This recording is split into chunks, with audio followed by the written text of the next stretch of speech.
hip hop and b-boying and breaking, I think, hold hands, and it's just a manifestation of the expressions.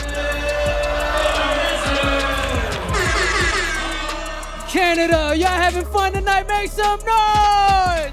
You guys are world-class athletes.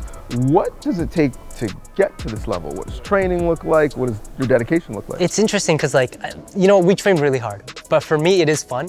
It's mind and body. So we always say train like an athlete, but think like an artist. What we do is very creative. It's a form of expression. It's an art. So we are in the lab every day kind of creating, trying to find something new, but we are also pushing our bodies to the limit. For me personally, I train probably 5 to 6 times a week. That includes 5 workouts a week, and then I'm breaking from anywhere between 2 to 5 hours a day. So you gotta love it. Oh, you have to love it. I think with anything that you do in life though, if you don't love it, you're never gonna reach the highest level, because that passion is what takes you far. We're not far away from the potential of you in Paris at the Olympics on a podium with a medal around your neck, hearing your national anthem being played. Yeah. Is that something that you would have ever foreseen yourself being in a scenario like that? No, not at all. It's an exciting time for breaking. It's not anything I ever imagined. Unlike a lot of other sports, we don't start off being I want to go to the Olympics or we never watch breaking in the Olympics, So this is something new, it's something exciting. I never saw breaking getting this far, and it's incredible to be kind of in it right now.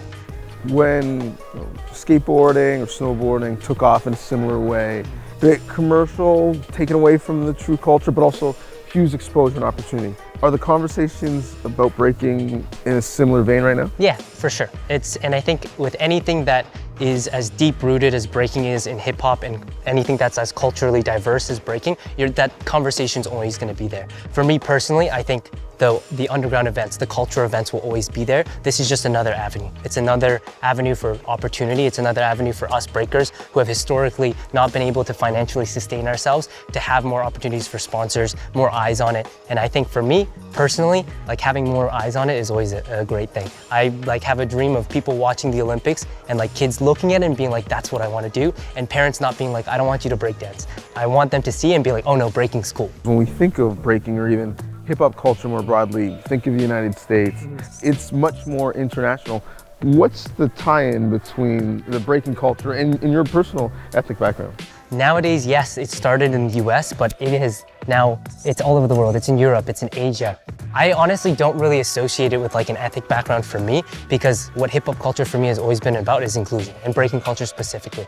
So I never thought because I'm Asian or because of where I'm from, it feels different. I think, yes, we've interpreted it in our own way, but I think that's the beauty of hip-hop and breaking culture. It's inclusive to all. If someone watching you, looking at your story, hoping to embody this path, what would you want them to know about your story and your path that they should apply to theirs? I think that in every step, and even now, I have always had doubts.